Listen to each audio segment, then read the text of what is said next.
In adult patients undergoing cardiac surgery, does the use of isovolemic hemodilution decrease post-surgical dose of homologous blood products?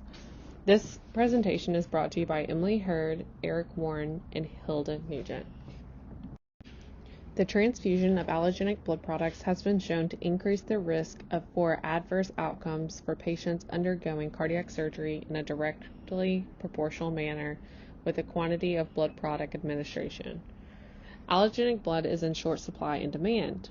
More than 240,000 cardiovascular surgeries using cardiopulmonary bypass are performed each year in the United States alone. Over 90% of cardiovascular surgeries necessitate blood product administration. Risks of allogenic blood product administration include negative adverse events causing harm to patients, increasing cost of care, and increasing length of hospital stay. One blood-saving technique operated in cardiovascular surgery is acute normovolemic hemodilution, or ANH for short.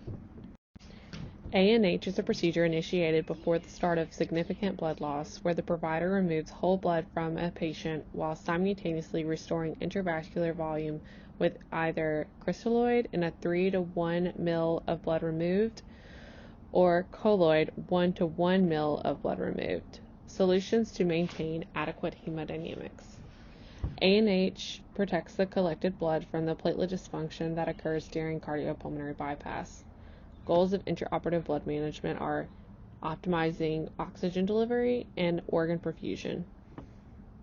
The criteria for ANH varies across facilities. More research could be conducted to create a nationwide standard for safe implementation. Relevant literature. Everett Rogers' diffusion of innovation theory proposes that adoption of a new intervention is impacted when introduced into an environment. The environment an intervention is launched into includes the characteristics of the users, the social system, how the innovation is presented, and the overall identity of the intervention. The diffusion of innovations theory recognizes 5 stages when adopting a new intervention: knowledge, awareness, persuasion, decision, implementation, and evaluation. By presenting the data from the PICO question to other anesthesia professionals with valid beneficial results in various populations and settings, one may be more receptive and prone to implementing the innovation into their practice. Here is our problem statement.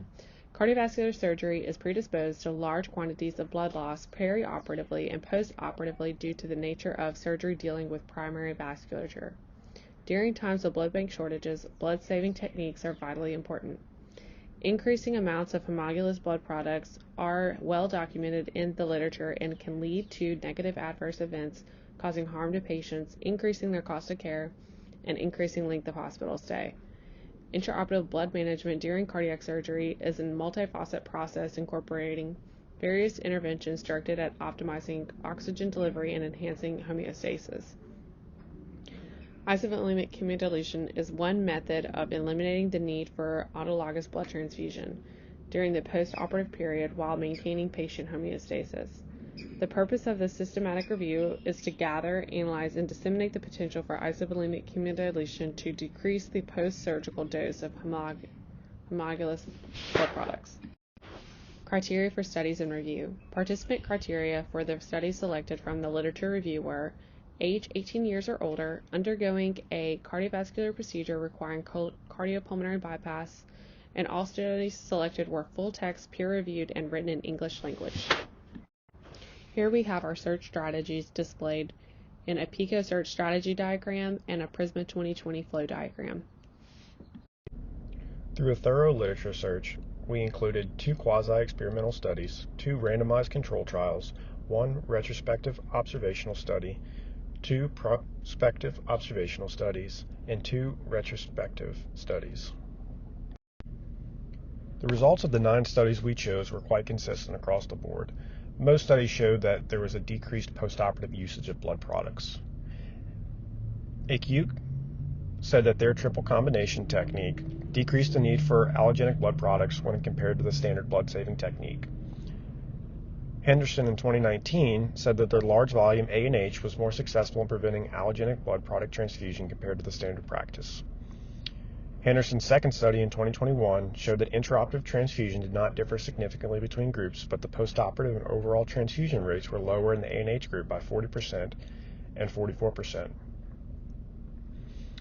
Hussein said that their ANH aided in fast recovery times, shortened the duration of operation and cardiac surgeries, saved 10% in bank blood requirements postoperatively, and decreased transfusion-related morbidity.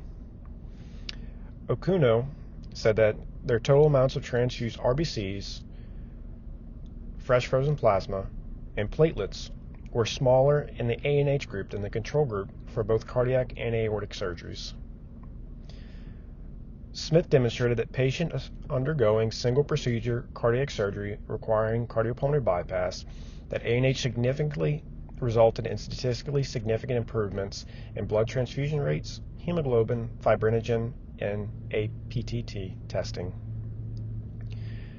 Suzuki's study demonstrated that the mean required amount of intraoperative allogenic blood transfusion was significantly lesser in the intraoperative autologous blood donation group than in the control group. Zing's study showed that intraoperative autologous donation reduced perioperative blood transfusion for patients undergoing cardiac valve replacement, including mitral valve replacement, aortic valve replacement, and double valve replacement. Zhou's study showed that mild volume ANH was associated with a lower intraoperative RBC transfusions and postoperative pulmonary infections in Chinese patients undergoing cardiac surgery. Based on the research conducted within these studies, the predominant consensus is that ANH is more effective and can be safer in particular classifications of patients when compared to standard blood-saving techniques when trying to decrease the use of allogenic blood products. But there were substantial differences from facility to facility in the criteria for implementing ANH, such as utilizing various forms of blood-saving techniques, which limited the consistency and increased variability. There were serious limitations across the board in many of the studies. Few of the studies had significant differences in the blood-saving conservation strategies utilized along with ANH. Some utilized wrapping, some described their procedures better than others. Some studies had significant differences in controlling their patient demographics and comorbidities, like utilizing patients with larger BMIs. This would give them a larger volume to pull from and possibly skew their results in giving patients higher hemoglobins after the surgery. There was possible bias and confounding factors in the observational retrospective studies due to the lack of randomization and blinding. The clinical set point for blood product administration was also inconsistent among the studies. Our recommendation is that randomized control trials with large sample sizes and more consistent ANH protocols be utilized and should be conducted to create a more applicable and safe criteria recommendation for this intervention. Results of some of the studies could have been skewed due to the lack of adequate sample sizes, continuity in cardiopulmonary bypass protocols, and the varying inclusion and exclusion criteria.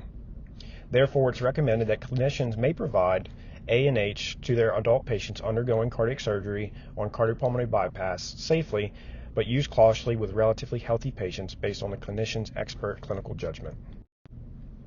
The evidence in the literature investigated supports using ANH, even though it is recommended that larger sample sizes and more diverse patient populations be included in future studies.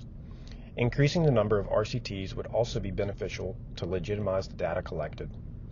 These recommendations could further validate at higher levels that ANH effectively decreases the use of allogenic blood products.